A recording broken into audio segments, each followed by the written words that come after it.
은행을 이끌 것인가, 뭐 이 부분에 대한 것들을 도움을 많이 받으셨다고 하시더라고요. 그래서 저희 복잡성 시대의 성장의 역설 책이 그 경영진 뿐만 아니라 뭐 중간 관리자분들께서 앞으로 이 기업을 어떻게 이끌어 나갈 것인가 하는 부분에 있어서 많은 도움이 되었으면 합니다. 그래서 오늘 제가 말씀드릴 부분은 크게 세 부분으로 되어 있습니다. 그래서 첫 번째 이제 과연 복잡성이라는 게 무엇이냐 하는 복잡성에 대한 개념에 대해서 이제 설명을 드리고, 그다음에 이런 복잡성으로 인해서 성장의 역설이 일어나고 있는데 이런 성장의 역설이 어떤 것인지 하는 부분, 그다음에 그러한 성장의 역설을 어떻게 극복할 수 있을 것인가 하는 세 가지 챕터로 구분을 해서 설명을 드리도록 하겠습니다. 먼저 그 복잡성의 개념입니다. 그래서 그 지난 이제 수십 년간 뭐 저희 이제 한국도 그렇고 뭐 해외 이제 기업들이 여러 가지 성장을 위해서 많은 활동들을 하고 있는데, 이제 그러한 활동들이 이 회사의 이제 복잡성을 너무 과도하게 만들고, 그러한 과도한 복잡성이 결국은 원가를 증가시킨다든지 아니면 고객 서비스 수준을 저하시킨다든지 아니면 뭐 품질을 저하시킨다든지 하는, 그래서 실제로 여러 활동을 하면 할수록 회사가 좋아지는 게 아니라 회사의 원가는 증가하고 그다음에 성장은 더 안 되는 뭐 이런 위기가 직면을 하고 있어서, 대부분의 이제 경영자들 같은 경우가 복잡성이 회사를 경영하는 데 있어서 대단히 심각한 문제다라는 것을 알고 있지만, 이거를 어떻게 측정을 해야 되고 어떻게 관리를 해야 되는지 하는 부분들에 대해서는 이제 잘 하지 못하고 있는 현실입니다. 그래서 그럼 과연 복잡성이라는 게 무엇이냐 하는 부분인데, 이제 복잡성이라는 것은 이제 그 이 어휘 그대로 이제 저희가 정의를 하면 이 기업에 존재하는 이제 이질적인 것의 개수인데, 그 기업에 존재하는 이질적인 개수를 저희가 크게 이 세 가지 요인 측면에서 이제 이 복잡성을 보고 있습니다. 그래서 첫 번째는 제품이나 서비스 측면, 그다음에 두 번째는 프로세스적인 측면, 그다음에 세 번째는 조직적인 측면에서 이제 저희가 복잡성이 기업에 존재한다라고 보고 있고, 그래서 요 각각의 세 가지 축으로 이 복잡성이 존재를 하게 되고, 그러한 복잡성이 결국은 회사의 원가로 나타나게 되는 부분이 요 복잡성의 이제 면이 있는데, 그러면 저희가 일반적으로 복잡성이라고 하면 사람들은 대부분 복잡성은 나쁜 것 이렇게 생각을 하는데, 실제로 복잡성이 다 나쁜 건 아닌 거죠. 그래서 저희가 뭐 고객들의 니즈를 맞추기 위해서 제품을 다양화한다든지 뭐 서비스를 다양화한다든지 뭐 이런 부분들에 대한 것들이 사실은 고객의 니즈를 맞춰서 하는 부분들이기 때문에, 그거를 저희가 잘 매니징만 할 수 있다고 하면 사실은 나쁜 복잡성이 아니라 좋은 복잡성인 거죠. 그래서 기본적으로는 이 복잡성을 잘 매니징할 수 있는 회사는 훌륭한 회사인 거죠. 그래서 성공을 잘할 수 있는 회사고, 근데 본인이 이 복잡성을 관리를 못할 정도의 복잡성을 가지고 이제 회사를 운영을 하게 되면 회사의 이익도 나빠지고 그다음에 성장도 안 되기 때문에, 이제 그런 부분들에 대한 것들을 어떻게 저희가 잘 관리를 할 거냐 하는 부분입니다. 그래서 기본적으로 좋은 복잡성을 잘 유지하면서 나쁜 복잡성을 어떻게 우리가 잘 제거를 할 건가 하는 부분인 거고요. 그래서 이 복잡성에 있어서 뭐 제품적인 측면에 있어서의 복잡성은 뭐 제품 수라든지 뭐 공급자 수라든지 기능 수라든지 부품 수라든지 저희가 이 제품을 팔고 있는 뭐 시장의 수라든지 뭐 이런 부분들이 이제 복잡성의 제품적 복잡성의 이 항목들이 될 것 같고, 그다음에 이제 프로세스적인 측면에 있어서는 뭐 프로세스의 수라든지 단계의 수라든지 그다음 뭐 회의체의 수라든지 그다음에 보고의 수라든지 뭐 이제 이런 것들이 실제로 프로세스적인 측면에서의 복잡성이 될 것이고, 그다음에 이제 그 조직 측면에서 보게 되면 이런 프로세스 수행을 위해서 투입되는 자원, 그래서 뭐 부서의 개수라든지 그다음에 저희가 이런 조직의 계층 구조가 얼마나 되는지, 그다음에 이런 뭐 IT 시스템이라든지 뭐 이제 이런 부분들에 대한 좀 인프라적인 부분에 대한 것들이 실제 복잡성의 이제 세 번째 요소입니다. 그래서 이런 복잡성에 대한 요소들이 이 세 가지 측면에서 있는데, 이 각각의 이 세 가지 복잡성의 원인들이 개별적으로 이 복잡성으로 인해서 회사에 어떤 문제를 일으키기도 하지만, 지금 보시는 것처럼 제품과 프로세스가 만나서 복잡성을 일으키는 유형이 있고, 그다음에 프로세스하고 조직 측면에서 이 복잡성이 일으키는 이슈들이 있고, 그다음에 조직과 제품 측면에서 만나서 이제 이슈들이 있습니다. 그래서 저희가 보게 되면 뭐 제품하고 프로세스적인 측면에서 보게 되면 뭐 비수익 제품이 증가한다든지 뭐 결품이 발생한다든지 그다음에 경쟁사 대비 서비스나 품질이 저하된다든지 뭐 이제 이런 부분들에 대한 것들이 있고 그다음에 프로세스하고 조직 측면에 걸쳐 있는 복잡성 같은 경우는 뭐 제품의 가용성이 저하된다든지 그다음에 복잡하고 비대한 조직이 된다든지 그다음에 의사결정이라든지 정보 공유가 지연된다든지 이제 이런 부분들에 대한 것들이 이슈로 나타나게 되고 그다음에 그 조직 제품적인 측면에 있어서는 뭐 저희가 지역 확장을 위해서 이제 지역의 공장을 이제 신설했으나 가동률이 되게 낮아진다든지 그다음에 마케팅이나 영업 활동 같은 것들이 제품 지역별로 분산되어 수행된다든지 이제 이런 형태의 이제 복잡성들이 이제 나오기 때문에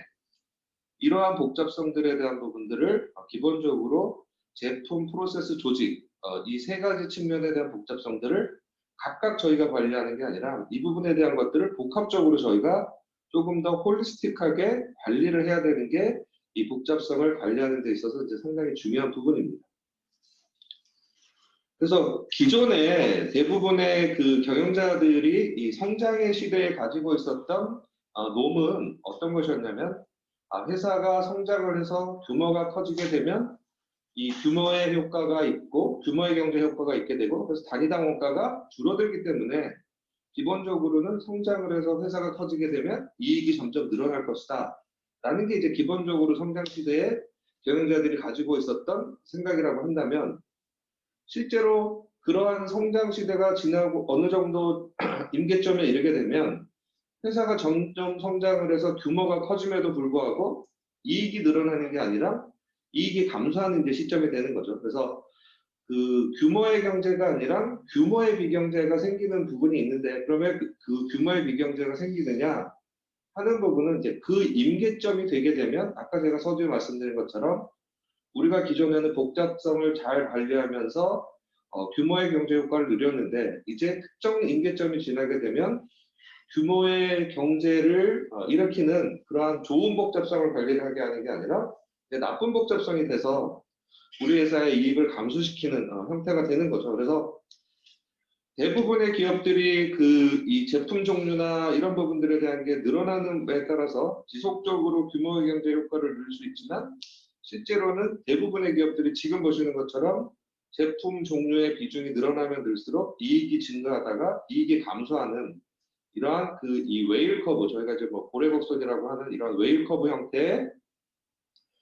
제품 종류와 이익에 대한 선을 가지게 되고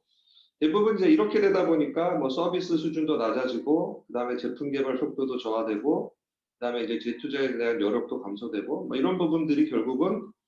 기업이 점점 커지면서 성장을 오히려 저해하는 요소로서 복잡성이 작용을 하게 됩니다.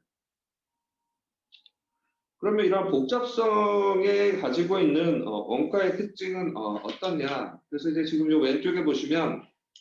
이 복잡성이 증가할 때 이 노드가 요소가 하나일 때, 그다음에 이제 두 개일 때, 세 개일 때 각각을 보게 되면 이 링크하는 노드가 하나도 없다가 뭐 하나, 세 개, 6개, 10개, 45개로 이 복잡성 같은 경우에는 요소가 하나하나 늘어날 때마다 거기에 정비례해서 늘어나는 게 아니라 실제로는 기하급수적으로 늘어나는 거죠. 그래서 지금 보시는 것처럼 복잡성 원가는 복잡성 수준에 따라서 비례적으로 늘어나는 게 아니라 복잡성에 오히려 약간 제곱되는 형태로 늘어나는 부분이라서 복잡성이 이러한 지수 형태로 증가하기 때문에 이 복잡성에 대한 부분들을 초기에 잘 관리를 하지 않게 되면 복잡성 원가가 너무 늘어나서 이제 그게 결국은 회사의 수익성을 나쁘게 하고 결국은 이제 저희가 플러스에서 이 적자로 전환하게 되는 이제 이러한 현상들을 이제 기업들이 갖게 되는 거고 그 다음에 이제 원가가 이렇게 기하급수적으로 늘어나는 부분에 대한 것들을 사실은 기업들이 이제 예측을 하기도 어려운 거죠. 그래서 대부분 원가가 하나 들어가면 어느 정도 이제 이 변동적으로 비례적으로 늘어날 거라는 게 있으면 그거를 추측을 하기가 쉬운데 원가가 이렇게 복잡성에 의한 원가는 기하급수적으로 늘어나기 때문에 실제로 그 부분에 대한 것들을 예측을 하고 관리가 상당히 어려운 그러한 특성을 가지고 있습니다. 그래서 실제 이 복잡성 원가라는 부분에 대한 것들을 그러면 왜 지금 저희가 얘기를 하고 있느냐 하는 부분들에 대한 것들을 저희가 좀 이 역사적으로 보게 되면 실제 산업화 이전에는 대부분 사람하고 동물들이 이 노동에 있어서의 그 근원이었기 때문에 일의 양하고 원가가 거의 발생이 비례하는, 그래서 실제로는 산업화 이전은 거의 변동비에 가까운 형태로 저희가 산업이 이루어졌다라고 하면, 이제 산업화가 되면서 이러한 기계의 힘을 활용해서 저희가 이제 생산을 하게 된 거죠. 그래서 기계를 활용해서 대량 생산을 하게 되고 분업 체계를 하다 보니까 실제 그때 이제 고정비라는 게 이제 중요한 부분이 되었고, 그래서 이러한 고정비를 커버할 수 있게끔 하는 규모의 경제가 돼야지만 이 고정비에 대한 단위당 원가를 줄일 수 있기 때문에 산업화 시대에는 이러한 성장을 통해서 우리가 고정비를 얼마나 단위당 원가를 줄일 거냐 하는 부분이 기업에 있어서 중요한 이 경영의 패러다임이었다고 하면, 산업화 이후에는 이 아까 제가 말씀드렸던 것처럼 이 복잡성이 증가하면서 어떤 특정 수준에 가면 이 매출 성장을 서는 이러한 원가가 발생을 하면서 기본적으로 복잡성에 비례하여 이 원가가 좀 기하급수적으로 늘어나면서 실제로 이 복잡성 원가가 이 매출을 갉아먹는 이제 그러한 현상이 되었기 때문에 산업화 이후에는 이 복잡성을 우리가 어떻게 관리를 할 거냐 하는 부분들에 대한 것들이 상당히 중요한 그러한 시기가 되었고, 이제 그러한 시기가 사실은 이미 한 뭐 10년 전, 20년 전부터 사실은 복잡성에 대한 얘기들이 많이 나왔는데, 이제 그때는 그냥 개념적으로 이 복잡성에 대한 얘기를 했다라고 하면 이제 이 부분에 대한 것들이 실질적으로 어떻게 저희가 경영을 하면서 관리를 해야 될 거냐 하는 부분들에 대한 것들을 좀 신경을 써야 되는 그러한 시점이 되었다라고 말씀을 드릴 수 있을 것 같습니다. 그래서 복잡성 시대에는 과거와 같은 기업의 성장이 이 규모의 경제의 효과로 인한 수익성을 담보하지 못하고, 기본적으로는 규모의 경제가 아니라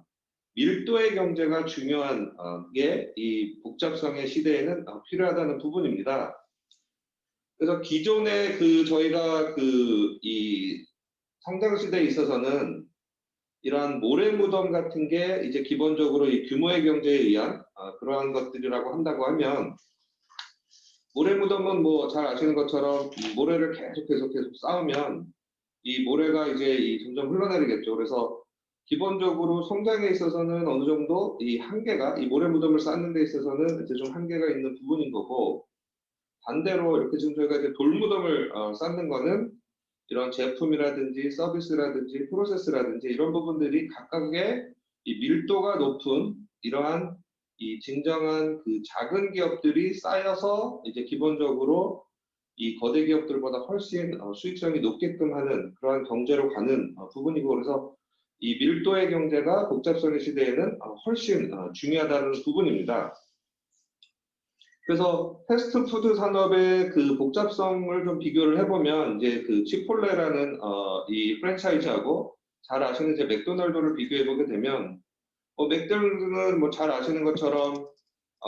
이 100개 이상의 국가에서 이제 매장을 운영을 하는데, 국가별로 메뉴나 이런 부분들에 대한 것들이 다르고, 그 다음에 이 시간별로도 메뉴가 다르고, 그 다음에 신메뉴를 자주자주 하여간에 론칭을 해서 운영을 하고 있는데, 그런 맥도날드 대비해서 치폴레 같은 경우에는 단순한 메뉴, 그 다음에 소수의 식자재만을 사용을 하고 메뉴 변경이 거의 없는 편이고, 미국 내에서만 거의 이 모든 이 매장을 운영을 하다 보니까 실제로 그 치폴레 같은 경우에는 영업이익이 2006년에서 16년까지 한 10년 동안 한 32.2%가 증가하는 그러한 밀도의 성장을 달성을 할 수가 있었습니다. 그래서 그 규모적인 측면에 있어서는 당연히 맥도날드가 훨씬 큰 규모였지만, 이 이익 측면에 있어서 보게 되면 이러한 복잡성을 잘 관리한 치폴레가 훨씬 더 높은 이익적인 성장을 했다라는 부분이고, 그래서 기본적으로 과거와 같이 단순 규모의 성장보다는 이익에 기반한 질적 성장을 잘하는 부분에 대한 것들이 중요하고, 그래서 그런 부분들이 복잡성 시대에서 밀도의 경제로 저희가 가져가야 되는 부분이다라고 말씀을 드리겠습니다. 그래서 기존에는 저희가 그 경영을 하는 데 있어서 기본적으로 수익성은 매출에 따라서 좋아질 것이다라는 이러한 규모의 경제에 대한 부분들을 저희가 가지고 이제 비즈니스를 했었고, 그래서 기본적으로 판매량하고 매출액의 규모가 결국 수익성을 결정을 할 것이고, 기업의 이제 복잡성 수준이 이제 미미했기 때문에 뭐 이런 부분들에 대한 것들이 갈 수 있는 부분이고, 그래서 기본적으로는 매출을 증가시키는 포트폴리오를 많이 확장하면 할수록 우리 회사가 규모도 커지고 수익성도 좋아질 것이다. 이런 사고 방식을 가지고 이제 기존의 대부분의 경영진들이 비즈니스를 했다라고 하면, 지금 시점에서는 저희가 이 수익성이라는 게 매출과 비례하는 부분은 맞지만 기본적으로 복잡성하고 수익성은 반비례할 확률이 높기 때문에 이 수익성은 규모에 따른 복잡성까지를 고려를 해서 저희가 이 수익성을 관리를 해야 되고, 그래서 기본적으로 제품이라든지 서비스의 다양성으로 인해서 복잡성이 점차 증가하기 때문에 이러한 나쁜 복잡성을 우리가 얼마나 잘 제거해 가면서 이 밀도 있는 수익 창출을 할 것이냐 하는 부분들에 대한 것들이 현재의 이 경영진들이 이 경영하는 데 있어서 가져야 되는 이제 기본적인 변화된 사고방식이라고 말씀을 드릴 수 있을 것 같습니다. 그래서 이러한 부분들을 저희가 경영을 하기 위해서는 복잡성으로 인해서 우리 회사가 성장하는 데 있어서 어떤 제한이 좀 있는지, 그 다음에 매출 증가보다 복잡성이 빠른 속도로 증가하고 있는 건 아닌지, 그 다음에 우리가 복잡성을 제거하는 데 있어서 어떠한 장애요인들이 있는가, 이런 부분들에 대한 것들을 기본적으로 생각을 해서 우리 회사의 복잡성이 어느 정도인가 하는 부분들에 대한 것들을 잘 관리를 하면서 저희가 이 운영을 회사를 기업 운영을 해야지만 회사가 지속적인 이익을 내는 형태의 이 지속가능 기업이 될 수 있는 부분이 되겠습니다. 그래서 이제 복잡성에 대한 이제 개념은 좀 제가 설명을 드렸고, 그러면 이러한 복잡성이 과연 기업이 성장하는 데 있어서 어떠한 문제를 정말로 야기시키는지, 그래서 복잡성 때문에 이 성장의 역설이 어떠한 형태로 이 발휘가 되는가 하는 부분들에 대한 것들을 좀 설명을 드리도록 하겠습니다. 그래서 이제 기업들이 대부분 성장을 추구를 하는데, 이 성장을 추구하는 과정에서 실패하는 유형을 저희가 보면 크게 한 4가지 정도의 이 실패 유형이 있는 것으로 이제 파악을 할 수가 있을 것 같습니다. 그래서 첫 번째는 포트폴리오 팽창이라는 부분이고요. 그 다음에 두 번째는 번역을 이제 저희가 더 푸른 초원이라고 했는데, 실제로 더 많은 새로운 사업이나 이런 부분들에 대한 것들을 찾아가는 부분이 있고, 그 다음에 이제 대박, 그 다음에 이제 캐슬 이런 부분인데, 각각에 대해서 좀 설명을 드리면, 대부분의 이 4가지의 성장을 하는 전략을 추구할 때 경영진들이 가지고 있는 생각들은 뭐냐면, 포트폴리오 팽창 같은 경우에는 그래도 많은 게 적은 것보다 낫다. 그다음에 우리는 고객이 원하면 무엇이든 제공을 할 거다. 그래서 이제 무분별하게 이제 포트폴리오를 확장하는 이제 이런 형태를 하게 되는데, 실제로는 이렇게 하게 되면 복잡성 원가가 지속적으로 증가하고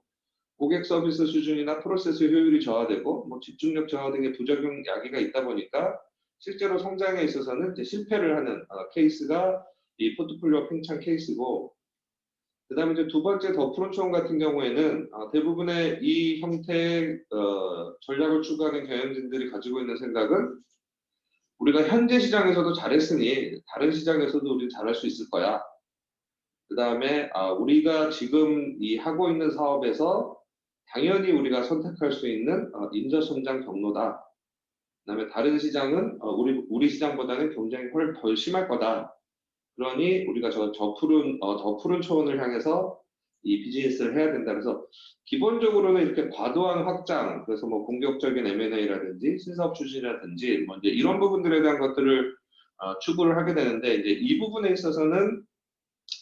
너무 새로운 거를 추구하다 보니까 기본적으로 이제 기존 핵심 사업의 경쟁력이 잠식되는 뭐 이런 형태로 해서 실패를 하는 케이스가 되겠고, 그다음에 이제 세 번째는 이제 대박에 대한 그 케이스입니다. 그래서 대부분의 이제 경영진들이 이 경우에는 우리가 하나만 성공하면 우리 사업이 성공할 거야. 그다음에 우리가 차별화된 제품만 만들 수 있으면 성공할 것이다. 그래서 대부분 이제 대박 제품 개발에 이제 저희가 집중을 하게 되는데, 실제 이런 제품 수명 주기가 점점 빨라지는 거 대비해서 이런 조직이 좀 정체가 되고 이런 것들이 있다 보니까 실제로는 이런 대박 제품 개발을 하지도 못하면서 이런 것들을 추구하다가 이제 실패하는 경우들이 많이 있는 케이스고요. 그다음에 네 번째 마지막으로 이제 성벽 케이스 같은 경우에는 대부분의 경영자들이 이제 우리는 뭐 현재도 잘해왔고 그다음에 현재 위치가 충분히 지속될 것이다. 그래서 지금 마진 감소가 있긴 있지만 뭐 이 부분은 그냥 단순하게 이 단기적인 현상일 뿐이고, 그래서 이 부분에 대한 것들은 크게 이제 염려를 할 필요가 없다. 뭐 이제 이런 부분들입니다. 그래서 요 각각에 대해서 이런 식으로 이제 하다 보면 기존에 있는 시장 점유율이라든지 영업이익이 감소를 하면서 회사가 점점 이제 어려워지는 이제 이러한 형태를 갖게 되는 거죠. 그래서 기본적으로 경영진들이 가지고 있는 가정에 맞춰서 이러한 네 가지 유형의 이제 성장 전략들을 대부분 취하게 되는데, 이러한 것들을 취하면서 이제 그 대부분의 이제 실패를 하게 되고, 이제 그 부분에 대한 것들을 조금 이제 좀 말씀을 드리면, 그 일단은 그 복잡성 포트폴리오 확장 전략을 피는 경우에 이제 기본적으로 포트폴리오를 너무나 많이 하다 보면 아까 제가 계속 말씀드렸던 것처럼 복잡성이 너무 높아져서 실제로 원가는 점점 늘어나는 데 비해서 실제 수익 대비해서 원가가 더 많이 늘어나게 되는 이제 이러한 부분들이 있기 때문에 포트폴리오를 무한히 확장하는 부분에 있어서는 이러한 그 기업이 성장하고 그다음에 적절한 이익을 향유하기가 어렵다는 부분인 거고요. 그다음에 이제 두 번째 같은 경우에는 그 이제 그 기존에 그 잘하고 있던 시장 외에 추가적인 이제 시장을 이제 진출하려고 하는 부분입니다. 그래서 그 뭐 그 우리나라에서도 이제 바나나 이제 그 상표에 보면 이제 이 치키타 바나나가 있는 경우들이 있는데, 치키타 같은 경우에는 바나나에서 대단히 이제 잘하던 기업이었는데 이 10여 년 동안 이 바나나를 가지고 뭔가 이 신규 시장에 대한 부분들을 계속해서 진출을 하려고 그래서 바나나가 아닌 이 바나나 같은 경우에는 이제 상품 주기가 좀 긴데 이거보다도 훨씬 민감성이 이제 낮은 이 소비재 시장에 진출을 하려는 걸 하다 보니까 기본적으로 회사가 계속해서 성장도 못하고 그다음에 영업이익도 점차 감소하고 그다음에 기존에 본인들이 잘하고 있던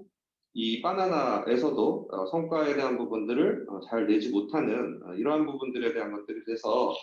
실제로 이제 그 성장에 대한 기회나 이익적인 측면에 있어서 실패를 한 사례가 되겠고요. 그다음에 이제 세 번째는 그 대박 부분입니다. 그래서 그 저희가 이제 잘 아는 그 이 패스트 패션 뭐 자라라든지 지금 뭐 유니클로라든지 이제 이런 기업들 같은 경우는 실제로 대박 제품을 생산하는 게 아니라 시장 대응에 대한 속도, 그다음에 이제 고객에 대한 선호 파악 역량을 중시해서 얼마나 이 변화된 환경에 자기들이 빨리빨리 갈 수 있는가를 가지고 이제 성공을 한 경우인데, 이와 달리 뭔가 대박을 노리겠다라고 해서 오랜 시간 R&D를 하거나 뭐 이런 부분들을 하면서 제품을 내려고 했던 그런 회사들 같은 경우는 이제 대부분 이미 본인이 그 제품을 개발했을 때에는 시장이 변해 있는 거죠. 그래서 기존의 고객들이 원하고 있는 시장 트렌드를 쫓아가지 못하는 형태로 대박을 쫓게 되면 실제로 그런 부분에 있어서 이제 기업이 성공할 확률은 상당히 낮은 부분입니다. 그래서 잘 아시는 것처럼 지금 워낙 그 고객의 이 소비 패턴이나 이런 부분들이 빨리빨리 변화하고 있고, 그래서 제품의 라이프 사이클도 거기에 따라서 빨리빨리 변화하고 있기 때문에 이 부분에 대한 것들을 잘 쫓아갈 수 있게끔 하지 않으면서 대박을 원한다고 한다고 하면 뭐 그런 부분들이 성공하기는 상당히 어렵다라는 부분이고요.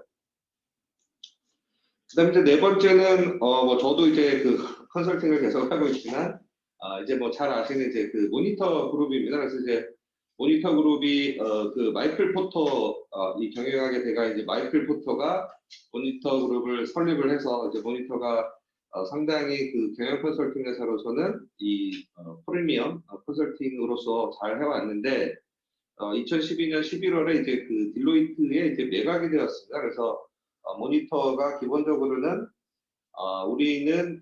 뭐 컨설팅에 있어서 우리가 마이클 포터가 세운 회사이고 우리는 컨설팅에 있어서 뭐 원류다라고 하면서 이제 기본적으로 이 고객이 변화하는 거에 쫓아가지 않으면서 기존 컨설팅 서비스를 계속해서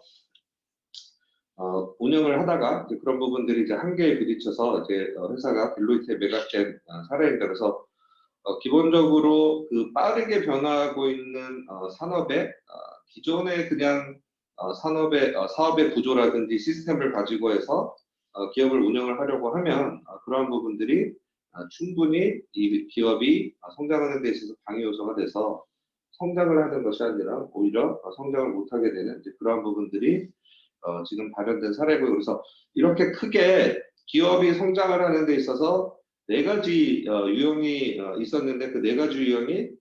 실패하게 되는 이러한 원인에 대해서 이제 저희가 보았고, 그러면 이 부분에 대한 것들을 어떻게 그러면 기업들이 극복을 해야 되느냐 하는 부분에 대해서 이제 저희가 말씀을 드리도록 하겠습니다. 그래서 그 성장에 실패하는 첫 번째 유형이 이제 그 포트폴리오 팽창이었는데, 이제 이 부분에 있어서는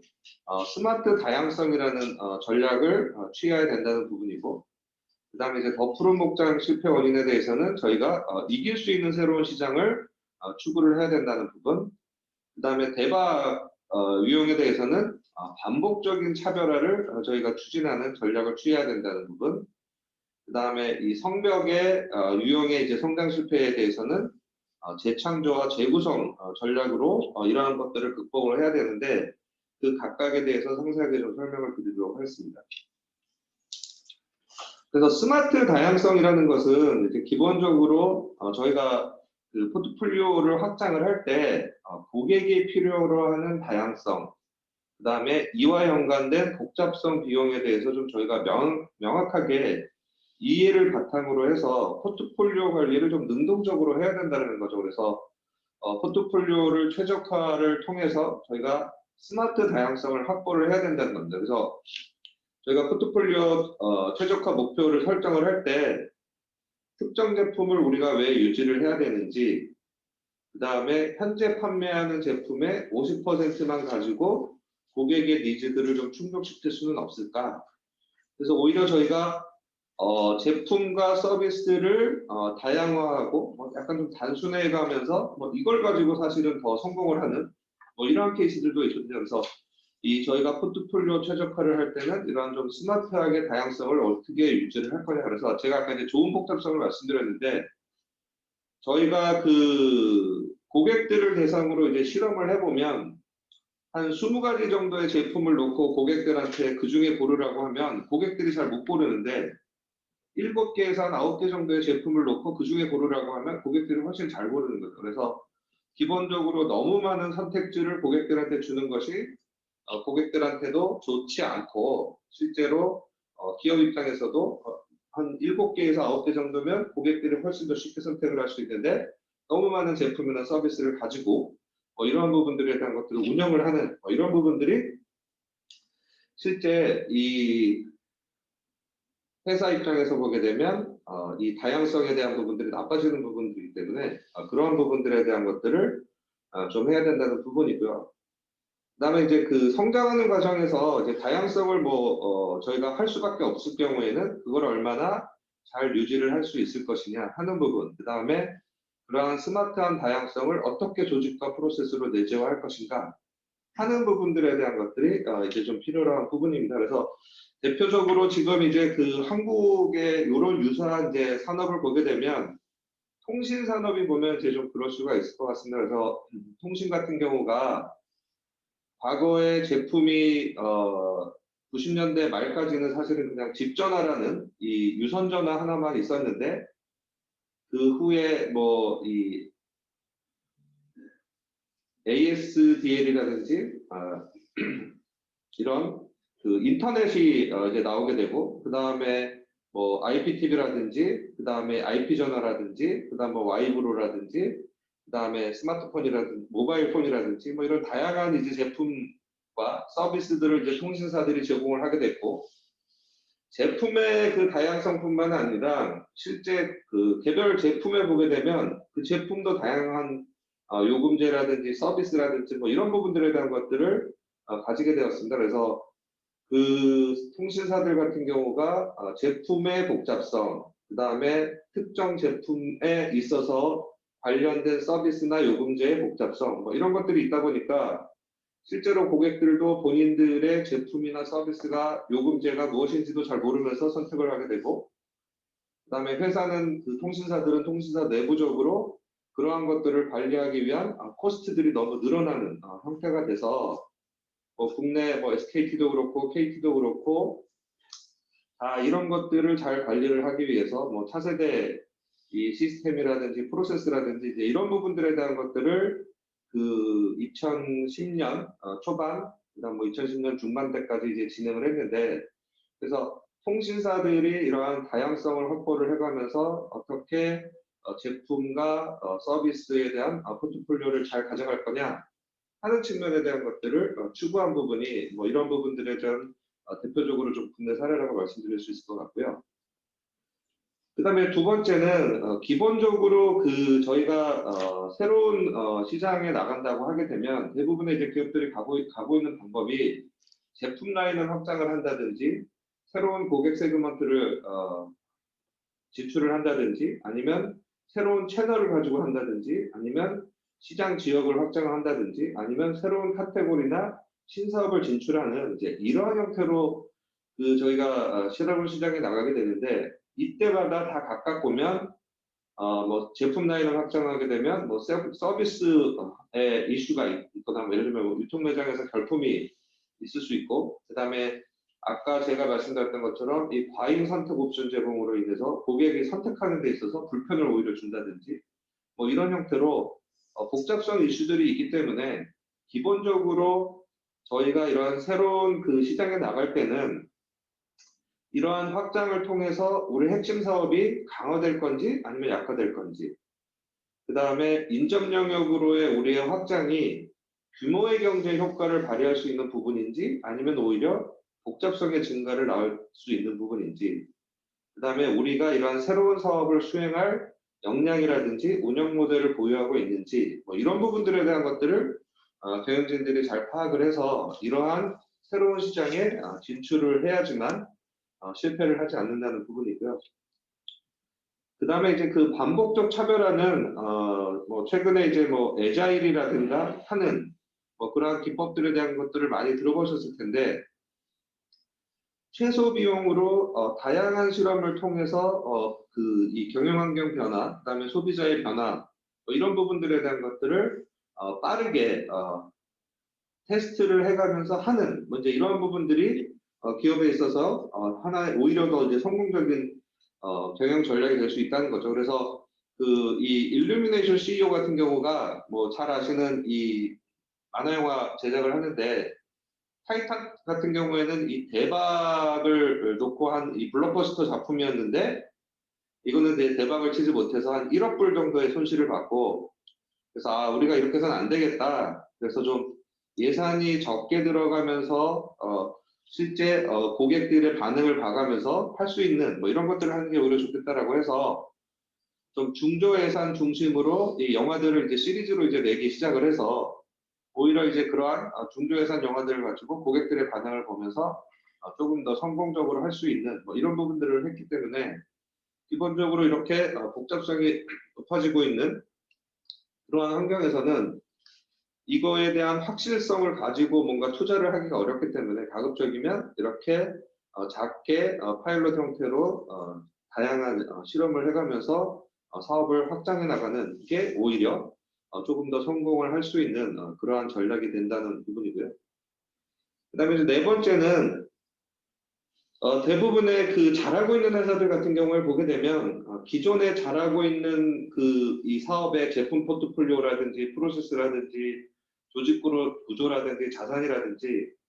이 부분을 대단히 견고하게 가지고 있습니다. 그래서 우리가 이거 기존에 이것들을 되게 잘하고 있었기 때문에 이 부분에 대한 것들을 계속해서 가지고 가려고 하고 그러다 보니까 이제 거기서 뭔가가 더 추가가 될 때 복잡성이 높아지게 되는데 이러한 것들 때문에 실제로 변화가 잘 되지 않는 거죠. 그래서 기본적으로 이러한 조직의 변화를 저희가 주기 위해서는 이러한 제품과 조직과 자산과 프로세스, 기존에 잘하고 있는 부분에 있어서의 연결고리를 어느 정도 끊어서 그 중에 일부가 신성장을 할 수 있는 추진 자원이 될 수 있게끔 하는 부분에 대한 것들을 좀 해줘야 된다는 겁니다. 그래서 기본적으로 잘하고 있는 사업에 있어서 이 사업의 이 재창조를 방해하는 고착화된 편견이 이 가치주는 뭐 성장주를 배척한다는 거죠. 그래서 기존에 잘하고 있는 가치주들이 대부분 이제 성장주를 배척하는 거고, 그 다음에 이제 측정 가능한 것이 측정 불가능한 것을 누른다. 라는 부분이고, 그다음에 이제 꼬리가 몸통을 흔든다는 거고요. 그래서 이제 기본적으로 뭐 최근에 이 유사한 케이스를 저희가 말씀드리면 지금 이제 현대자동차 같은 경우가 잘 아시는 것처럼 과거 이제 내연기관 중심에서 최근에 이제 전기차가 시장에서 급속도로 이 성장을 해가면서 내연기관뿐만 아니라 전기차를 해서 2025년까지는 전기차가 한 50% 정도를 해야겠다라는 게 이제 현대자동차의 목표인데 실제 기존의 내연기관 쪽에서 워낙 잘하고 있었기 때문에 기존의 내연기관에 있던 제품 포트폴리오와 관련 프로세스와 조직이 너무 초롱성처럼 있다 보니까 이 전기차 새로운 사업을 추진하는 데 있어서 어려움이 있는 거죠. 그래서 지금 이제 그 정의선 회장님이 기존의 내연기관하고 별도의 조직과 프로세스로 전기차 사업은 해야겠다라는 생각을 하시고 이제 이 전기차에 대한 제품도 기존에는 이제 내연기관과 같은 플랫폼 하에서 이제 썼던 부분들에 대한 것들을 전기차 전용 플랫폼의 제품을 만들고 프로세스와 조직도 별도로 하는 형태로 지금 이제 추진을 하시려고 하는데 이제 그런 부분들이 아마 한국에서도 이러한 그 성벽과 같은 이러한 성장의 실패 원인을 극복하기 위해서 실제 지금 현대차에서 진행되고 있는 거라고 생각이 들고 그래서 기본적으로 이 부분은 리더가 하고 조직들이 어떻게 사고를 하고 관련된 역량을 가지고 있느냐 하는 부분이 이제 상당히 중요한 부분이라고 말씀드리겠습니다. 그래서 그러면 이렇게 복잡성 극복을 하기 위한 이제 네 가지 그 이 실패 유형에 대한 이제 전략 방향을 말씀드렸는데, 그럼 이러한 네 가지 그 이 복잡성으로 인한 성장의 역설을 극복하기 위해서 과연 경영자들은 어떤 사고방식을 가지고 있고 그 다음에 회사는 조직적으로 어떤 역량을 가지고 있어야 하는가 하는 부분입니다. 그래서 경영자들이 가져가야 되는 사고방식을 크게 한 5가지 정도로 말씀을 드릴 수 있고 그 다음에 이제 조직이 가져가야 되는 역량도 한 5가지의 역량에 대해서 설명을 드리도록 하겠습니다. 그래서 경영자의 사고방식은 크게 명확하고 대담한 목표, 단순화, 속도를 가속화, 성공 확률 높이기, 구축 해체 그리고 반복 이렇게 5가지가 되겠고요. 그다음에 조직의 역량은 실제 이익이 발생하는 제품 파악, 이익 중심의 M&A 및 신시장 진출, 그다음에 실행력 제고 이런 그 10가지의 이 경영자의 사고방식과 조직의 역량 부분에 대해서 하나하나 좀 더 설명을 드리도록 하겠습니다. 그래서 기본적으로 이 기존의 산업화 시대에는 어떻게 리스크를 최소화하면서 우리가 이 규모의 경제 효과에 의한 경제 고의를 가질 것이냐 라는 거였다라고 하면 이 복잡성의 시대에 있어서는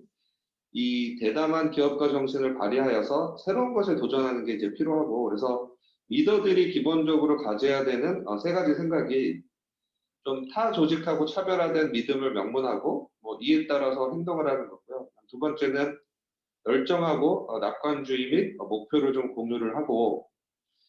그 다음에 그 이 합리적인 목표 수립한 거에 대해서 시간을 낭비하지 말라는 겁니다. 그래서 기본적으로 이 대담한 기업가 정신을 가지고 리더가 비즈니스를 해야 된다라는 게 첫 번째 이제 리더가 가져야 되는 마음이고요. 그다음에 두 번째는 단순화입니다. 그래서 기본적으로 단순화를 해야지만 경영자가 이 복잡성에서 나올 수 있는 저항을 좀 극복을 할 수 있고, 그래서 기본적으로 우선순위를 설정해서 경영자가 좀 전략적으로 타협할 수 없는 목표나 과제를 확정을 해서 해야지만 저희가 복잡성을 극복한 단순화 형태로 해서 가져갈 수 있다는 부분이고, 그래서 복잡성을 제대로 인식을 하고, 그 다음에 단순화에 대한 저항을 잘 관리를 하고, 그 다음에 단순화에 대한 목표를 세우고 실행을 하고, 이 단순화 과정에서 발생하는 저항에 대해서는 책임 있는 리더십을 가져야 된다라는 게 두 번째 그 리더가 가져야 되는 요소고요. 그 다음에 세 번째는 이 빠르게 변화하고 복잡성이 증가하는 환경에서는 기본적으로 속도를 저희도 빠르게 해야 된다는 거죠. 그래서 조직하고 프로세스의 속도가 이 경영환경 변화보다 더 빨라야 된다는 부분이고, 그래서 이렇게 이 빠른 그 조직과 프로세스를 가져가기 위해서는 기본적으로 팀이 신속해지길 원하면 작은 팀을 유지하라는 거고요. 그래서 이 소규모 팀으로 구성을 해서 이 의사소통도 빠르게 할 수 있게끔 하고, 그 다음에 개인의 기여도가 높게끔 하는 부분이죠. 그 다음에 가급적이면 멀티태스킹은 좀 적을수록 좋다라는 부분이고요. 그 다음에 리더가 가지고 있는 의사결정 방식을 바꾸라는 거죠. 그 다음에 그래서 투명성이라든지, 그 다음에 정보의 자율적 공유라든지 뭐 이런 부분들, 그 다음에 빠른 결정을 내릴 수 있도록 권한을 분산하는 이러한 부분들에 대한 것들을 통해서 회사가 일하는 이 프로세스와 그 다음에 조직이 속도를 가속화하는 부분에 대한 것들을 해야 되는 부분이고, 그 다음에 이제 또 하나는 이 성공 확률을 높이는 부분입니다. 그래서 복잡성 시대에 있어서는 뭐 전략 기획을 하는 데 있어서 우리가 모든 거를 다 예측하고 예견해서 계획을 하는 게 아니라 실험을 통해서 성공 가능성을 최적화하는 형태의 플래닝을 해야 된다는 거죠. 그래서 우리가 그 성장을 하기 위해서 가져야 되는 부분은 성장 원천을 찾기 위해서 더 넓은 이 그물을 던져서 성장에 대한 이 아이디어 풀이나 뭐 이런 부분들에 대한 것들을 이제 가져야 되는 부분이고요. 그래서 특히 저희가 보게 되면 뭐 단순하게 우리가 내부적으로만 하는 게 아니라 필요한 경우에는 뭐 외부와의 파트너십을 통해서라도 이런 성장 원천을 찾기 위한 이 아이디어를 좀 가져야 된다는 부분이고, 그 다음에 새로운 비즈니스 모델을 개발하라는 거죠. 그래서 뭐 요즘에 워낙 그 BM에 대한 중요성이 이제 커지고 있는데, 대표적인 게 이제 애플 같은 경우죠. 그래서 애플이라든지 뭐 우버라든지 에어비앤비라든지 이런 뭐 공유경제 내지는 온디맨드 이런 형태의 비즈니스 모델 뭐 이런 부분들에 대한 것들을 새롭게 개발을 하고, 그 다음에 그것들 중에 어떤 것들이 잘 될 거냐라는 부분에 대한 것들을 찾기 위해서는 이제 실험을 활용을 하는 거죠. 그래서 기본적으로 구글 같은 경우는 1년에 한 3,000번에서 5,000번 정도의 이제 서비스에 대한 이제 실험을 통해서 이 서비스가 잘 될 것인가 안 될 것인가 하는 부분들에 대한 것들을 테스트하는 형태로 합니다. 그래서 지금 저희가 쓰고 있는 구글의 서비스들이 대부분 보게 되면 구글이 내부적으로 이 사용을 위해서 개발해서 좀 테스트를 해보다가 그게 잘 될 것 같으면 그걸 이렇게 시장에 내는 거죠. 그래서 그 부분에 대한 것도 개인들한테 냈다가 그 부분에 대한 것들을 기업으로 확대한다든지 하는 형태로 해서 구글은 기본적으로 실험을 통해서 테스트를 한 걸 가지고 계속해서 확장하는 형태로 해서 비즈니스를 상당히 잘하고 있고, 그래서 이러한 성공 확률을 높일 수 있는 형태로 기업가들이 의사결정을 하는 게 상당히 중요하다는 부분이고요. 그다음에 이제 다섯 번째는 아까도 이제 뭐 애자일에 대한 부분들을 말씀드렸는데, 과거처럼 이 경영 환경이 안정적이거나 이런 부분들이 아니기 때문에 실제로 지금 우리가 가지고 있는 비교 우위나 이런 것들이 지속적으로 갈 수 없고 일시적이기 때문에 기본적으로 창조적 파괴를 순환적으로 계속해서 해야 된다는 것. 그래서 기존에 있는 부분들에 대한 것들을 새롭게 해체해서 또 새로운 걸 구축을 하고, 이 부분에 대한 것들을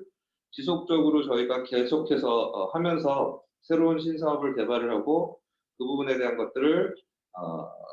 시장에 내놓고 그 다음에 그걸 가지고 또 뭔가 더 이 새로운 사업 모델이라든지 서비스를 내고 그걸 가지고 또 다시 이 시장에서 테스트를 받고 하는 형태로 계속해서 순환적으로 저희가 창조적 파괴를 해야지만 저희가 이 복잡성 시대에서 이러한 이 우위를 지속할 수 있다는 부분이고요. 그래서 여기까지는 이제 리더십들이 가져야 되는 그러한 부분에 대한 것들을 말씀을 드렸고, 이제 지금부터는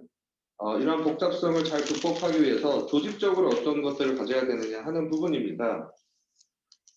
그래서 이제 첫 번째는 실제 이익이 발생하는 제품하고 서비스를 파악을 해야 되는 부분입니다. 그래서 기존의 그 회계에서는 저희가 기본적으로 변동원가하고 고정원가 두 가지로 이제 이 원가를 관리를 했었는데,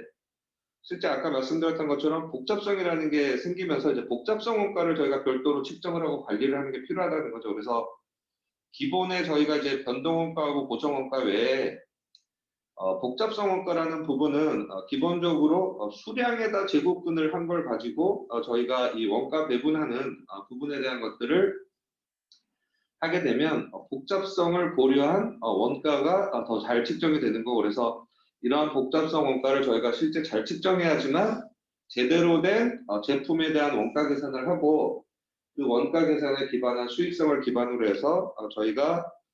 제품에 대한 포트폴리오 의사결정을 할 수 있기 때문에 실제 복잡성을 고려했을 때 어느 제품과 서비스가 이익이 나느냐 하는 부분들에 대한 것들을 잘 파악을 해야 된다는 부분입니다. 그 다음에 두 번째는 지금 이제 이 소비재 기업 A의 이제 브랜드별 수익 구분을 보게 되면 SKU는 적지만 실제로 영업이익에 있어서는 한 50%를 차지하는 뭐 이러한 이 브랜드 이 포트폴리오를 가지고 있는데 기본적으로 핵심 브랜드, 그래서 이렇게 기업의 영업이익을 가져올 수 있는 핵심 브랜드를 기본적으로 회사에서 잘 관리를 하는 게 필요하다는 겁니다. 그래서 브랜드를 많이 가지고 있는 게 중요한 게 아니라 핵심 브랜드를 우리가 얼마나 잘 관리를 하고 그거를 유지를 하느냐 하는 부분들에 대한 것들이 중요하다는 부분이고요. 그 다음에 여덟 번째는 M&A나 신시장 진출을 할 때 대부분의 기업들이 성장 중심으로 M&A나 신시장에 대한 부분들을 찾는 것들이 많은데 그보다는 이익 중심의 M&A하고 신시장에 대한 진출을 해야 된다는 부분입니다. 그래서 이익 중심의 M&A가 성장 중심의 M&A보다는 실제 성공 확률이 지속될 확률이 훨씬 높다는 거고요. 그래서 뭐 기존의 미국 같은 경우에 그런 뭐 원가 시너지를 위해서 공구제소다를 인수한 스탠리옥스 같은 경우에는 매출 시너지가 한 3억 달러 정도 나고 그 다음에 원가 시너지는 한 5억 달러 이상이 나는 뭐 이러한 성공적인 M&A를 한 데 비해서 성장을 위해서 이렇게 인접 영역의 기업을 인수한 실드웨어 같은 이제 포장 제품 공급사 같은 경우에는 기업 가치가 점점 절하되고 그다음에 이제 사업 부를 매각해야 되는 것을 검토할 정도로 오히려 실적이 악화된 뭐 이런 케이스가 있기 때문에 M&A나 저희가 신시장 진출할 때는 이익을 중심으로 해서 의사결정을 하라라는 부분이 중요한 부분입니다. 그래서 M&A를 할 때는 저희가 사후 대응이 아닌 사전 대응의 입장에서 이제 투자 발굴을 하는 부분을 하고 그 다음에 예상 시너지 효과를 좀 보수적으로 낮춰서 봐야 되는 부분이고요. 그 다음에 이제 통합을 하게 되면 사전 PMI라든지 그 다음에 PMI를 통해서 가고자 하는 최종 상태라든지 뭐 이런 부분들에 대한 것들을 명확히 정의하고 추진을 하라는 부분입니다. 그 다음에 이제 운영 모델 변경은 기본적으로 이제 환경 변화에 따라서 복잡성이 증가할 때 운영 모델이 사업 목적에 적합하지 않은 경우에는 이러한 모델의 개선하고 재설계가 필요하다는 부분입니다. 그래서 기존에 이제 로컬 중심의 비즈니스를 하다가 뭐 글로벌로 비즈니스를 한다든지 그다음에 최근에 오프라인 중심의 채널에서 이커머스와 같은 온라인 채널을 뭔가 도입을 한다든지 뭐 이런 것들을 할 때는 기존의 이 운영 모델이 아닌 새로운 운영 모델을 가져가야 된다는 부분이고요. 그래서 제가 최근에 이제 컨설팅 했던 회사 중에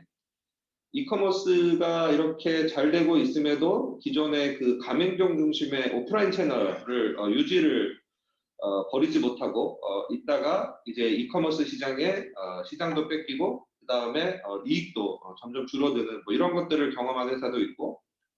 오히려 이 이커머스 시장에 대해서 빨리 대응을 해서 기존에 가지고 있던 가맹점 모델을 과감하게 버리고 오히려 이러한 이커머스, 그 다음에 직영 중심의 채널을 통해서 옴니 채널 뭐 이런 부분들에 대한 것들을 한 회사 같은 경우에는 이러한 변화에 잘 대응을 해서 이 성공적으로 트랜스포메이션을 하는 회사들이 있는데, 실제 이런 환경 변화를 위해서는 운영 모델에 대한 부분들을 우리가 어떻게 바꿔나갈 것이냐 하는 부분들에 대한 것들이 상당히 중요하다는 거죠. 그래서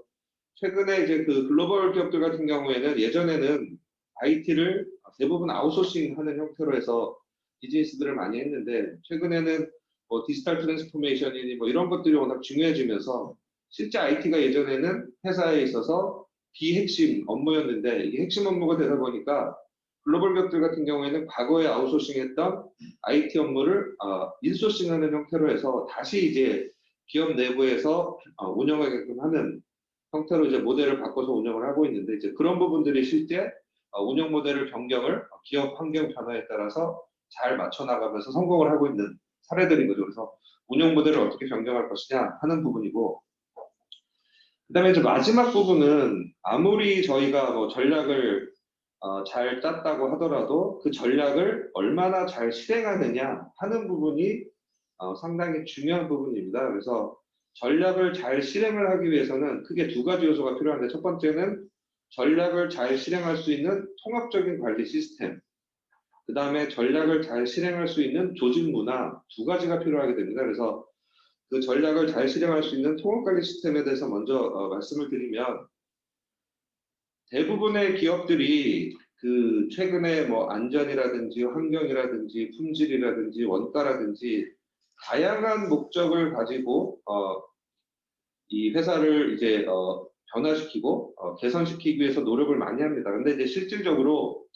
뭐 안전, 품질, 환경, 생산성, 규정 준수, 수익, 원가, 이게 이 7가지 이러한 이 밸류 드라이버들이 실제로는 회사가 추구하고 있는 그러한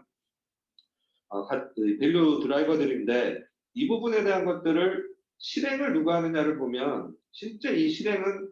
대부분 현장에 있는 이 특정 사람들이 이 7가지에 대한 부분들을 다 수행을 하는 거거든요. 근데 대부분의 회사에서 보게 되면 안전을 위한 목적으로 안전과 관련한 매뉴얼이 별도로 있고, 품질 목적으로 품질에 대한 매뉴얼이 별도로 있고, 환경 관련해서 환경과 관련한 매뉴얼이 별도로 있고, 이제 이런 형태로 필드에서 일하시는 분들한테 이 업무 매뉴얼이라든지 프로세스라든지 이런 부분들이 주어지기 때문에 실제 필드에서 일하는 분들 입장에서 보게 되면 엄청 복잡한 거죠. 본인이 하는 일은 한 가지인데 이거에 대해서 관리하는 이 7가지 목적에서 관리하는 쪽에서 본인한테 요구하는 게 다 다른 거죠. 그래서 이제 그런 부분들이 실제로 이제 필드에서 일하시는 분들 입장에서 보게 되면 상당히 복잡성을 일으키는 부분이고, 그래서 그러한 것들을 어떻게 필드에서 일하시는 분들이 잘 할 수 있게끔 할 거냐 하는 부분들에 대한 것들이 전략에 대한 실행력을 높일 수 있는 부분이고, 그래서 이러한 7가지 요소들에 대한 것들을 어떻게 잘 통합 관리를 해서 이 필드에서 이루어질 수 있게끔 할 것인가 하는 부분들에 대한 것들이 상당히 중요하고, 그래서 그런 부분들을 하기 위해서 리더십이라든지 직원이 가져야 될 책임이라든지 위험 식별이라든지 뭐 지식 공유라든지 변화 관리라든지 지속적인 개선이라든지 뭐 이런 부분들에 대한 것들을 어떻게 통합적으로 관리를 할 것이냐 하는 부분에 대한 것들이 상당히 중요하고서, 그런 것들을 잘하는 기업이 성공을 할 수 있다는 부분이죠. 그 다음에 그러한 통합적인 관리 시스템이 있어도 그거를 실행할 수 있는 조직 문화가 없게 되면 실행이 안 되기 때문에 그러한 것들을 실행할 수 있는 조직 문화가 있어야 된다는 부분이죠. 그래서 최근에 저희가 뭐 중대재해법 관련해서 뭐 국내에 이제 이슈가 많이 있는데, 실제로 안전과 관련해서도 보게 되면 미 해군의 핵전단이 거의 60척 이상의 이 항공모함하고 그 다음에 핵잠수함을 운영을 하고 있는데, 지난 60년 동안 큰 재해 사고가 한 번도 없었습니다. 그래서 기본적으로 그러한 미 해군이 어떻게 60년이 넘는 시간 동안 이러한 그 재해가 없이 운영을 할 수 있느냐 하는 부분들에 대한 것들을 좀 파악을 해서 이제 그런 것들을 가지고 이 고신뢰 조직이라는 뭐 이런 부분들에 대한 것들이 있는데, 그래서 이제 그러한 고신뢰 조직에서 가지고 있는 실행의 문화는 크게 이제 5가지 특징이 있다는 거죠. 첫 번째는 종업원 직원분들이 옳은 행동을 수행을 해야 된다는 거고요. 그다음에 두 번째는 업무에 대해서 이해를 잘해서 지식 수준을 가지고 있어야 되고, 그다음에 이제 의문점을 갖는 태도라는 거죠. 그래서 뭔가 본인이 의문점을 갖는 것들이 있을 때는 그거에 대해서 확실하게 뭐 상급자라고 하더라도 그 부분에 대한 것들을 물어보고 그거에 대한 것들을 해결할 수 있게끔 하는 그러한 것들이 필요로 하고, 그 다음에 이제 공인된 절차를 준수할 수 있는 포멀리티가 필요로 하고, 그 다음에 어떤 그 사람이나 역할이나 뭐 이런 것들이 비었을 때 그것들을 백업할 수 있게끔 하는 이런 부분들에 대한 것들이 기본적으로 그 이 미 해군 같은 경우에는 문화로 있었기 때문에 이러한 실행이 잘 됐고, 그래서 각 기업들에 있어서도 전략 실행을 위한 어떤 문화들을 가져갈 것인가 하는 부분들에 대한 것들을 잘 정리하고 조직원들이 공감을 가질 수 있게끔 하는 뭐 이런 것들이 상당히 필요한 부분이라고 생각이 듭니다. 그래서 이렇게 크게 이제 조직 역량으로 가져야 될 5가지 역량에 대해서도 설명을 드렸습니다.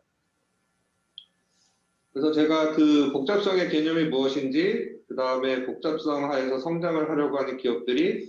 어떠한 그 문제를 가지고 있는지 이렇게 4가지 유형을 말씀드렸고, 그 4가지 유형을 어떻게 극복을 할 것인가 하는 부분하고, 그러한 그 극복을 하기 위해서 리더가 가져야 될 5가지하고, 그 다음에 조직이 가져야 될 5가지 역량에 대해서 설명을 드렸고,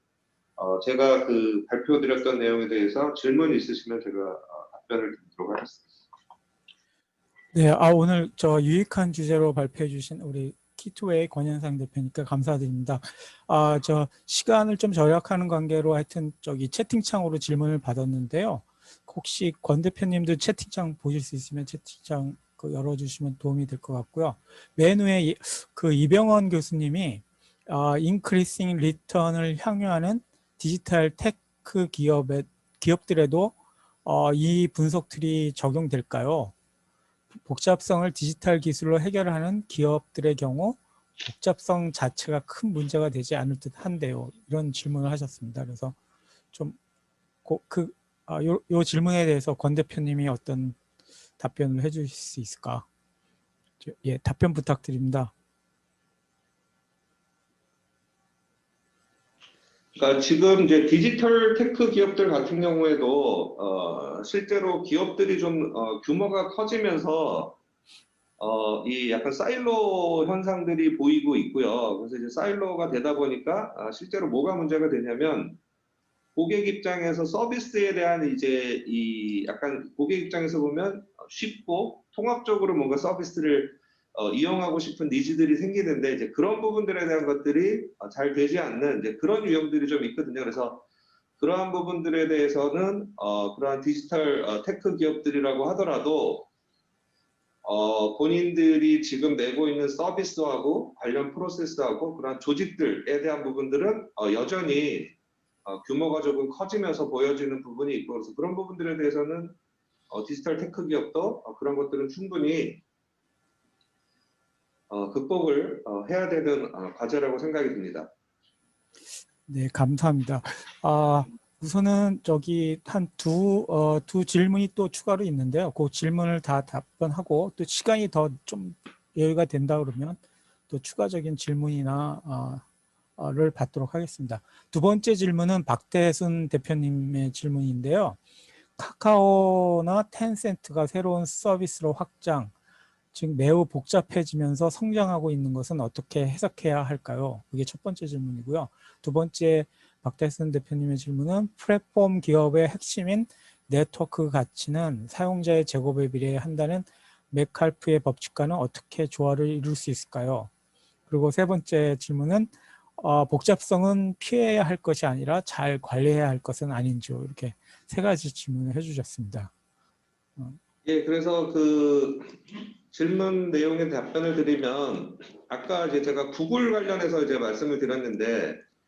카카오나 텐센트 같은 경우도 새로운 서비스를 계속해서 내면서 그 서비스를 가지고 테스트를 하면서 그게 성공한 서비스에 대한 것들은 계속해서 늘려나가고 성공하지 못하는 서비스들에 대한 것들은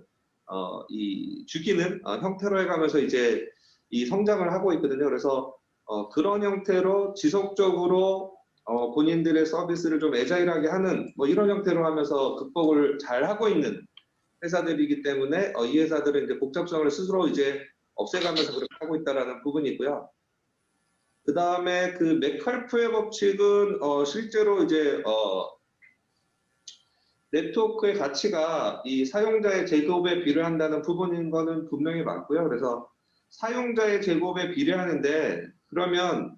거기에 이 따르는 이 원가에 대한 부분을 이제 저희가 어떻게 할 거냐라는 부분인 거죠. 그래서 사용자가 그렇게 늘어나고 거기에 맞춰서 저희가 원가가 그보다 제곱보다 더 늘어난다라고 하면 사용자가 아무리 늘어나더라도 회사 입장에서는 이 이익을 내기 어려운 부분이기 때문에 기본적으로 복잡성에 대한 부분들을 고려를 해가면서 사용자를 늘리고 거기에 맞는 서비스들을 잘 해야지만 성장을 할 수 있다라는 부분이고, 그다음에 이제 세 번째 질문하신 거는 제가 앞에서도 설명을 드렸지만 복잡성은 좋은 복잡성하고 나쁜 복잡성이 있기 때문에 저희가 이제 나쁜 복잡성은 제거를 해야 되는 거고, 그 다음에 사실은 제일 좋은 회사는 맥시멈으로 복잡성을 좋은 복잡성으로 잘 관리할 수 있는 회사가 정말 역량이 있는 회사인 거죠. 그래서 어떻게 회사가 이 좋은 복잡성으로 복잡성을 계속해서 유지를 할 거냐 하는 부분이 중요한 거고, 이제 그게 관리 임계점을 넘어서 이 좋은 복잡성이 아니라 나쁜 복잡성이 됐을 때는 그거를 빨리 나쁜 복잡성으로 파악을 하고 그거를 어떻게 줄일 거냐 하는 부분들에 대한 것들을 고민을 해야 된다는 부분입니다. 네, 고맙습니다. 세 번째는 질문이라기보다 이제 코멘트 같은데 제가 읽어드리겠습니다. 그래서 홍덕표 박사님께서 해주신 건데요. 오늘 좋은 주제로 유익한 말씀을 해주셔서 감사드립니다. 복잡성이 양명성이 있는 것 같습니다. 디지털 전환이 잘 이루어지는 기업의 경우에는 복잡성이 오히려 경쟁 우위의 원천이 되고, 그렇지 않은 기업들은 경쟁력을 갉아먹는 요인으로 작용할 수 있는 것 같은데요. 이렇게. 그래서 이거는 제가 이제 좀 전에 드렸던 그 질문에 대한 답변하고 똑같을 것 같습니다. 그래서 얼마나 이 좋은 복잡성을 이 임계점까지 높은 임계점까지 관리할 수 있느냐 하는 게 이 복잡성 시대에서 기업이 잘하는 기업인 거고, 근데 이제 그 부분에 대한 거를 임계점이 넘었는지도 모르는 상태에서 계속해서 뭔가 복잡성을 늘려나가는 부분에 대한 것들이 이제 문제가 되는 부분이고, 그런 경우에는 이제 복잡성을 없애줘야 되는데, 저희가 복잡성을 없앨 때 중요한 부분이 뭐냐면 오늘 제가 설명을 안 드렸는데, 대부분의 경우에 이 회사들이 복잡성을 없애라 그러면 그냥 인력을 구조 조정하든가 아니면 제품 합리화를 한다든가 아니면 뭔가 프로세스 혁신을 한다든가 이 부분에 대한 것들을 개별로 하게 되거든요. 근데 실제로 아까 제가 복잡성이 제품과 프로세스와 조직이 다 연계되어 있다고 했기 때문에 실제로 복잡성을 없앨 때는 제품과 프로세스 조직을 연관된 제품 프로세스 조직을 같이 없애줘야지만 복잡성이 다시 이 복원이 되지 않지. 예를 들어서 제품은 없앴는데 관련 프로세스하고 조직이 있으면 다시 뭔가 제품이 나오거든요. 그 프로세스하고 조직에 의해서. 그래서 복잡성이 다시 생기기 때문에 기본적으로 제품과 프로세스와 조직을 어떻게 한 번에 같이 없애주면서 복잡성을 제거해 줄 거냐 하는 부분들에 대한 것들이 기업에 있어서는 상당히 중요한 부분이고, 그래서 지금 이제 계속 말씀드렸던 것처럼 좋은 복잡성하고 나쁜 복잡성이 있는데, 그러면 어떤 게 좋은 복잡성이고 어떤 게 나쁜 복잡성이냐, 그 부분에 대한 것들을 잘 측정을 하기 위해서 아까 제가 설명드렸던 복잡성 원가, 그래서 제곱근을 활용한 이 복잡성 원가를 통해서 제품이나 서비스의 수익성을 제대로 저희가 측정을 해야지만 이 제품과 서비스가 제대로 정말 수익을 내고 있는 건지 아니면 손실을 내고 있는 건지 뭐 이런 부분들을 파악을 할 수 있기 때문에 그러한 부분이 실제 이러한 복잡성을 관리하는 데 있어서 조직이 가져야 되는 역량이라고 좀 설명을 드린 부분입니다. 네, 감사합니다. 더 이상 뭐 혹시 지금 밖에 눈도 그쳤어요. 그래가지고 지금 5시 11분인데 혹시 뭐 한 질문 하나 정도는 더 받아도 좋을 것 같은데 혹시 지금 줌으로 참여석한 분 중이나 아니면 거기 현장에 계신 분들 중에 질문 하나 있으면 좀 듣고요. 없으시면은 지금 없으신 것 같거든요. 그러면 이것으로 그 제2의 산학 포럼을 마치도록 하겠습니다. 그래서 이번 포럼을 주최해 주신 키투웨이랑 한국공인노무사에 감사드리고요. 그다음에 후원해 주신 교육부에도 감사를 드립니다. 그리고 특별히 오늘 그 1시간 가량 우리 아주 유익한 주제로 발표해 주신 키투웨이 권영상 대표님께 감사드립니다.